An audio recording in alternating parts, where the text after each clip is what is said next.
وای کوم انسان چې د رمضان په اول شپه باندې دا آسان عمل وکي وای دا ټول کال به الله تعالی په خوشحالو کې تیر کی،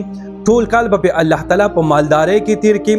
ټول کال به الله تعالی د غریبانو محفوظ اوساتي او ټول کال به الله تعالی د محتاج او پریشانو نه محفوظ اوساتي. نو ډیر آسان ترين عمل دی ان شاء الله تاسو ټول له بدرزي چې کله د رمضان المبارک اول شپه شي کنه مطلب چې اعلان وشي چې سبا ان شاء الله اول روزه ده، نو په دغه کشپه باندې به تاسو دا عمل کوئ کنه ماښام نوالی تر سحر اذان پورې تاسو سره وخت دی په دې ټول وخت کې صرف یو پیر به دا عمل وکړئ کنه دا ټول کال به الله تعالی په تاسو باندې په مالداري کې تیر کی، ټول کال به الله تعالی په تاسو باندې په خوشحالي کې تیر کی، ټول کال به الله تعالی تاسو د غریبۍ محتاجۍ نه محفوظ وساتي او ټول کال به الله تعالی تاسو د غمونو تکلیفونو او پریشانو نه محفوظ وساتي. نو بالکل آسان ترين عمل دی. ټول ته گزارش دی چې دا ویډیو د رمضان راتلو مخکې ډیره شیر کړئ، هر مسلمان ته دا ویډیو ورسوئ چې هر مسلمان دا عمل وکړي کنه نو تاسو ته به ان شاء الله دعا کې ټیک شو. نو عمل کم یو دی، عمل په قرآن پاک په 26مه سپاره کې یو سورت دی سورۃ الفتح.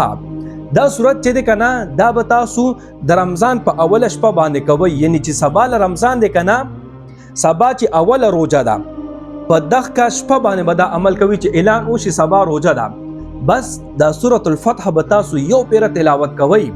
نو دا ټول فائدې به الله تعالی تاسو ته در نصیب کوي. بهتره خدا ده چې څنګه سبا اولنې روزه وي کنه او نن دا عمل تاسو وکئ، خو که چېرې چانه په اول شپه باندې پاتې شو کنه خیر دی په سبا باندې هم بیا دا عمل کولی شي، یعنی په سبانۍ شپه باندې هم دا عمل کولی شي. نو بهتره خدا ده چې د کور هر انسان چې دی چې چا ته قرآن پاک ورځي هغه د یو پیره سورۃ الفتح تلاوت کی، که ټول ته قرآن پاک نه ورځي نو د کور یو قسم چې سورۃ الفتح تلاوت کی کنه نو په دغه ټول کور والو باندې به الله تعالی دا ټول کال یعنی راتلونکي ټول کال په خوشحالو کې تیر کی، ټول کال به الله تعالی په مالداري کې تیر کی، ټول کال به الله تعالی د غریبۍ او محتاجۍ نه محفوظ وساتي او ټول کال به الله تعالی د غمونو تکلیفونو پریشانو او خفګان نه محفوظ وساتي. زموږ ستمند ډیر آسان ترين عمل دی، ډیر مجرب عمل دی. ټول ته گزارش دی چې رمضان راتلو نه مخکې دا ویډیو تاسو ډیره شیر کړئ، هر مسلمان ته دا ویډیو تاسو ورسوئ نو هغه به ان شاء الله تاسو ته دعاګانې کوي. خام نو امید دی چې په دې عمل باندې تاسو پوه شوي یئ، که بیا به کې تاسو ته خبرې څه تپوس یو ځای کې پوه شوي نه یئ نو کمنټ کې رابطه کولی شئ. خو بیا هم درته وایم دا عمل د